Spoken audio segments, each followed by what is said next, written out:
ईश्वर का computer system. ईश्वर का कोई दखल नहीं है। हमारी जन्मपत्री या भाग्य के निर्माण में सभी कुछ एक प्रोग्राम किए गए नियमों के द्वारा संपन्न हो रहा है। आइए ईश्वर के इस सिस्टम को समझने का प्रयास करते हैं। मित्रों, आज तक हम सब ये सुनते आए हैं कि मरने के बाद स्वर्ग में बैठे कोई चित्रगुप्त जी हमारे कर्मों का लेखा जोखा करके ये तय करेंगे कि हमने क्या पाप किए हैं और क्या पुण्य किए हैं, और उसी के अनुसार वे हमारे अगले जन्म की ग्रह दशा या दिशा तय करेंगे। और शास्त्रों में भी कुछ ऐसा ही बताया गया है। मित्रों, सच्चाई तो ये है कि स्वर्ग में चित्रगुप्त नाम का ऐसा कोई अधिकारी नहीं है। तो क्या सभी शास्त्र झूठे हैं? नहीं, बिल्कुल नहीं। शास्त्रों में कुछ भी गलत नहीं लिखा है। बस फर्क इतना ही है कि शास्त्रों के श्लोकों का अनुवादकर्ताओं ने अपनी अपनी शब्दावली में प्रस्तुत किया है। मित्रों, अपने जीवन पर थोड़ा गहराई में जाकर ध्यान दीजिए और देखिए कि कोई ऐसा है जो जन्म से लेकर मृत्यु तक हर पल आपके साथ है। वो हर पल सोते जागते उठते बैठते पल पल आपके साथ है। आप सो जाते हो फिर भी वो जाग रहा होता है। जो निरंतर आपको और आपके कर्मों को देख रहा है, जो जन्मों जन्मों से आपके साथ है। आखिर कौन है वो? मित्रों, वो और कोई नहीं, आपका अंतर्मन है। बचपन से लेकर अब तक आपका अंतर्मन आपकी सारी बातों को जानता है, आपके सारे कर्मों को जानता है। आपके सारे अच्छे बुरे कर्मों का लेखा जोखा इसी अंतर्मन के पास है। बचपन से लेकर मृत्यु तक आपका मन पल पल की रिकॉर्डिंग कर रहा होता है। और यही नहीं, आपका हर कर्म मन की मेमोरी में उस कर्म को चित्रों के साथ, उस कर्म से जुड़ी उसकी भावना यानी फीलिंग के साथ सेव कर रहा होता है। आपने आज तक जो पाप किया है वो आपके मन को पता है। आपने जो पुण्य किए वो आपके मन को पता है। आपके जीवन की हर घटना की जानकारी और उससे संबंधित बने भाव का हर पल आपका मन रिकॉर्ड कर रहा होता है। और मरणोपरांत आपके मन में रिकॉर्ड इन्हीं गुप्त चित्रों और इनके साथ जुड़ी भावनाओं यानी फीलिंग के आधार पर ही आपके अगले जन्म का निर्धारण आपके द्वारा ही हो जाता है। मृत्यु के समय इस जन्म में बने सभी भावों के अनुसार उनके फलों को अगले जन्म में ट्रांसफर कर दिया जाता है। मित्रों, सारा का सारा कंप्यूटर सिस्टम आप में ही सेट है। सबका सब एक निश्चित प्रोग्रामिंग के तहत संपन्न होता जाता है। आप क्या सोचते हो, कंप्यूटर आप ही बना सकते हो? कंप्यूटर प्रोग्रामिंग सिर्फ मनुष्य को ही आती है। अरे, कंप्यूटर इंसान ने बनाया और इंसान को भगवान ने बनाया, तो इंसान को बनाने वाला भगवान क्या प्रोग्रामिंग नहीं समझता? मित्रों, स्वर्ग में बैठा ये चित्रगुप्त और कोई नहीं, बल्कि जन्म से लेकर मृत्यु तक आपके अंतर्मन में रिकॉर्ड हुए इन गुप्त चित्रों को ही चित्रगुप्त कहा गया है।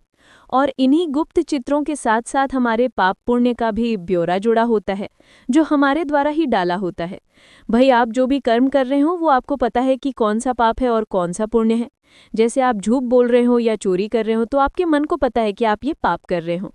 बस फिर क्या, सिस्टम हमारे द्वारा ही फीड किए हुए पाप पुण्य का आंकलन कर अगली दिशा तय कर देता है। मित्रों, गीता के 8वें अध्याय के 6ठे श्लोक में देखो क्या लिखा है। हालांकि मुझे संस्कृत नहीं आती है, पर गीता पढ़ते समय मैं उसके हिंदी में दिए गए अनुवाद को गहराई में जाकर समझने का प्रयास करता हूँ। यम यम वापि स्मरन् भावम त्यजन्ति अन्ते कलेवरम तम तम वैति कौन्तेय सदा तद भाव भावितः। इसका अर्थ है कि मनुष्य अपने जीवन के अंत काल में अपने मन में जिस जिस भी भाव का स्मरण करता हुआ शरीर त्याग करता है, वो उसको ही प्राप्त होता है, क्योंकि वो सदा उसी भाव से भावित है। यानी मरते समय हमारे मन में अलग अलग विषयों के प्रति जैसा जैसा भाव होता है, उन्हीं भावों के अनुसार अगले जन्म में हम उसी को प्राप्त होते हैं। जैसे मरते समय किसी व्यक्ति के अंतर्मन में संतान के प्रति ऐसा भाव बन जाए कि संतान ना होती तो अच्छा होता, तो उसके इसी भाव के अनुसार जन्मपत्री के पंचम भाव से पीड़ित वाली ग्रह स्थिति में जन्म दे दिया जाता है। और अगले जन्म में उसके संतान का अभाव रहता है, क्योंकि मरते समय उसका संतान ना होने का भाव बन गया।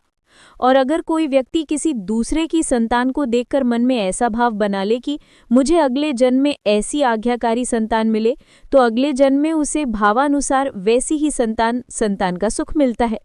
मित्रों, मैंने मात्र एक छोटा सा उदाहरण प्रस्तुत किया है।